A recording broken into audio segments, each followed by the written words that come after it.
can't even get a job these days without using a computer. You go to social services, you have to apply for your benefits over the computer. And there's so many people through the digital divide who aren't really able to access technology and see it as being prevalent.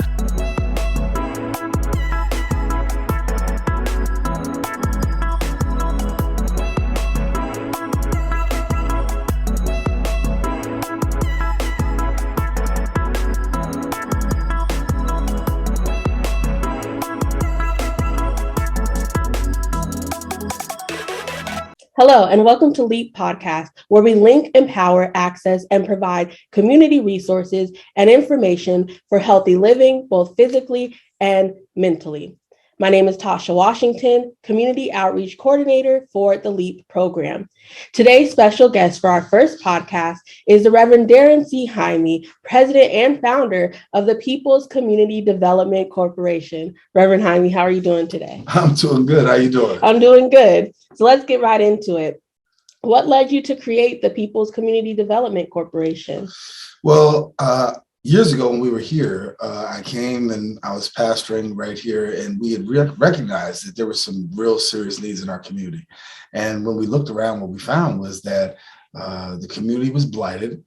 We had drugs, we had prostitution going on, we had vacant properties across the street. And one Sunday I preached, and when I came outside, and this was very early on in the ministry, I came outside right after preaching and was solicited by a prostitute. And I got so angry because I was like, we are doing God's work. And so I got frustrated, upset. And then finally, Holy Spirit led me to go across the street. And as I began to go across the street, I saw this for sale sign. I thought it was actually the restaurant who was for sale. And the restaurant said, no, it's the owner who's actually for sale. And right then it leaped in my spirit, God leaped in my spirit, and it said, this has been reserved for you. And I believe that where you have a healthy church, you have a healthy neighborhood. And so we decided to become stakeholders in our own community of building a healthy neighborhood, not just in church, but outside the four walls of the church. And so that was where the Community Development Corporation started. We understood that we couldn't do it all as the People's Zion Church, but we founded the People's Community Development Corporation. So now we've got community development, economic development. We're proud about it. Wow, that's amazing. So what exactly is the People's Community Development Corporation, or PCDC, doing right now in the community? What aren't we doing is the bigger question. Like, we are really excited about where we are today. The People's Community Development Corporation owns a commercial strip property right across the street. We're located at 2311 South Salina Street. And that commercial strip was purchased initially by the members of the People's Zion Church, who put up the money for us to be able to go ahead and secure a mortgage to be able to get that property. And then subsequently, after we purchased that property and we got the mortgage, we then had the name converted over to the PCDC, and we were able to retire that mortgage. And so we own that commercial strip right now. And at that commercial strip, what we have is literally businesses who are just starting, some businesses who've been established, giving them the opportunity to have their opportunity for business development. And then it's also an area of economic development, because people from the community don't have to travel to certain places. You can travel and support small businesses. And so we've got economic development and community development that's coming out of that commercial strip road. Then also across the street, we also have, on the top of that, a resident who's actually living there. So it's a mixed use building. So we're actually able to provide housing. We're actually able to provide economic development and community development. And that's just with the commercial strip property. In addition to that, we have our old house of worship at 711 East Fayette Street. That's the property of the Community Development Corporation. And that's being rehabbed right now as we speak, to be turning into what's known as the Benediction Cafe. And that's going to be a culinary jobs training program with the opportunity for also a cafe for business. And so what we're trying to do is really give people an opportunity to have a skill set in the hospitality and food service industry, but we need a place for that to occur.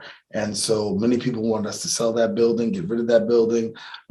It was blighted for a long time. I got emails and phone calls, and people were like really coming for me and coming for us. But we wanted to maintain that building because there's some historic preservation to that as being one of the oldest buildings in Syracuse. As a matter of fact, the person who designed that building is also the same person that designed City Hall downtown.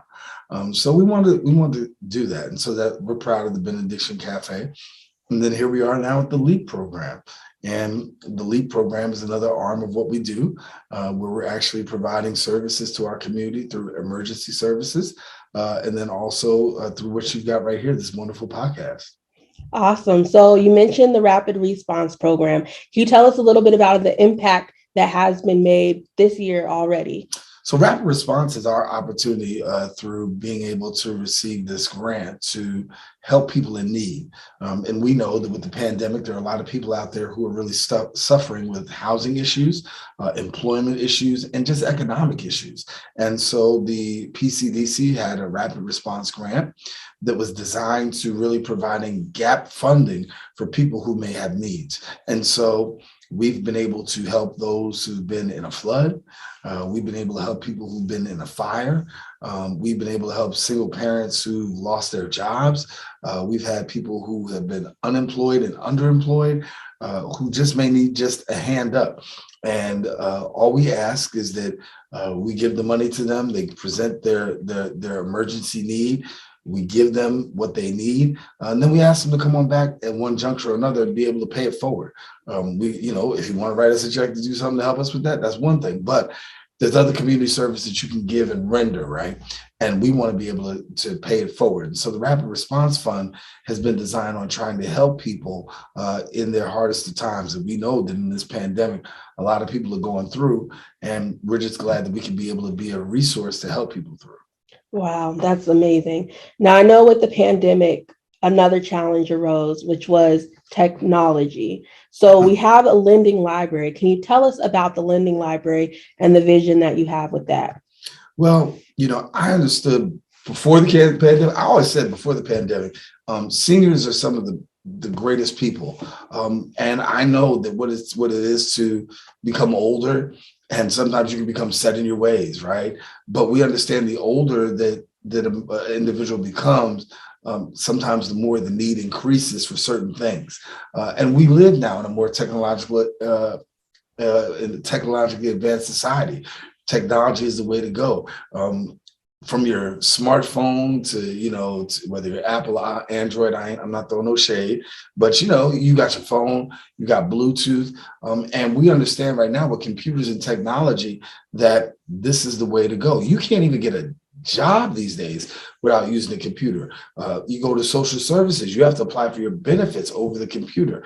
And there's so many people through the digital divide who aren't really able to access technology, and seniors being prevalent. And so the Lord again put in my spirit the opportunity to write for a grant that would bring technology to seniors. And so what we do is we have a lending library where seniors will now have the opportunity to have an iPad and to learn on that iPad. And you can learn the most basic thing from learning how to just click it on, to tapping into email, to setting up Zoom, to getting connected at their own pace in their own kind of way. It's going to be a blessing to them to bring them into an age where they can become more technologically relevant. They get to learn at their own pace, but what we get to do is provide them with a free iPad. And then we also get to provide them with free technology service. And that comes through our volunteers, our staff, yourself, Reggie, others, who will actually help to be that one-on-one coach to get somebody connected who may not know how to do that. And so our goal was to really bridge the digital divide for seniors and others by giving them an opportunity. So they get the iPad, get it. The initial part is like a 4-month interval. We'll coach, we'll work with somebody throughout the course of once a week to be able to help them to achieve their goals. And then also we're going to provide some programming coming out of here, just like this podcast. We're going to have cooking demonstrations. they'll be able to tune into their particular, whether it's Zoom or whatever format, and they'll be able to log on and see these demonstrations and all these other things that are coming their way, because we want to be able to provide them with much needed services in their area. And we're going to use technology to do that. So we're excited. Absolutely. I'm excited to see this come You better come be to working, fruition. girl. So how can people actually get involved with LEAP?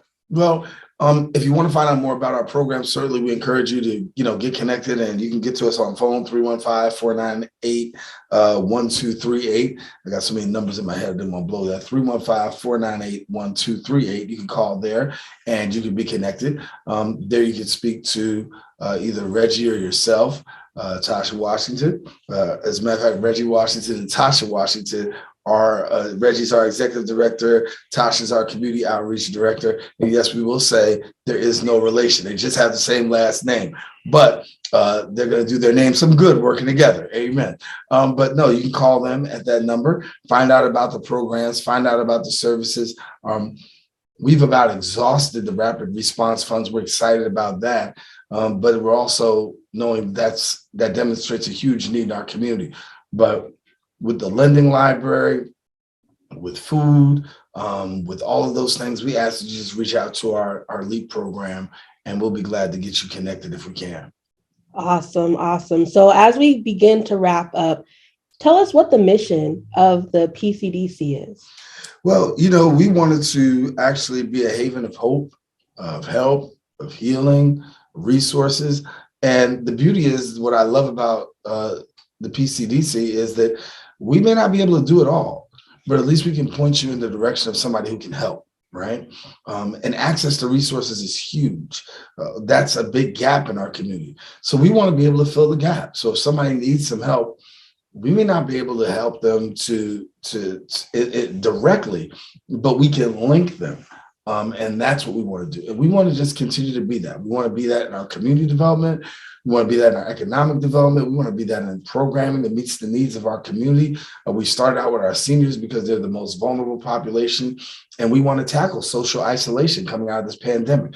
But we'll be moving to, target programs that will benefit adults, and that way we have a more holistic approach to our community. So that's all we want to do is we want to, provide holistic resources to our community, one step at a time.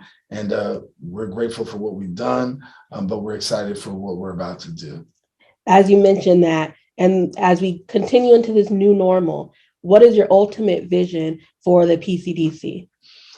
That we would just be there as a staple in the community. I grew up in the projects of Harlem, and I can remember, Salem United Methodist Church. That was the church that fed us when we were hungry. I can remember going there and getting encouragement and getting what I needed to be able to do that. And that stuck with me. So I said, well, through the People's Community Development Corporation, we now have a place that we're growing and working and still maturing and doing what we need to do. We have a place where people can get economic resources, businesses can come and rent from us. We can provide a place for somebody to live. Soon we'll be able to provide culinary jobs training program. We've got technology going. That's a lot, but that's also what's needed in our community. And so I'm glad that, that we're doing that, but I also know that that's what this was set out to do. We were set out to be a blessing to our community and to really be a resource in our community where people can be able to find answers to the solutions and solutions for the problems and things that they have in life. And so if we can keep doing that, I'll be very happy. Awesome. So not only can people get assistance through the program, but they can also be a part of providing the assistance. What ways can people volunteer with us, and how do they get started with that? We have volunteers that we need for, staffing. We're doing this technology piece. We've got, the LEAP Link program that's talking with seniors and assisting with seniors. There's ways that we can be connected. You can talk to the executive director, Reggie, about some of the things that we've got going on. But I believe that if you want to know more about it, just go ahead and call us at the number. 315-498-1238. You can find out about the opportunities and things. Tell us what your skill set is. And if you tell us what your skill set is, there may be something we can match your skill set up with, so we can do this. And the more hands in, the greater. And so we're grateful for our staff. We're grateful for our volunteers that will soon be helping us too to be able to carry out our mission. Awesome. Well, thank you so much for joining us for our very first podcast. Thank you all for tuning in and listening to us as we continue with these podcasts and as we continue not only continuing the work, but beginning new work. Thank you for joining us. Thank you for standing with us. And we look forward to being a part of your life as you're a part of ours. Thank you so much.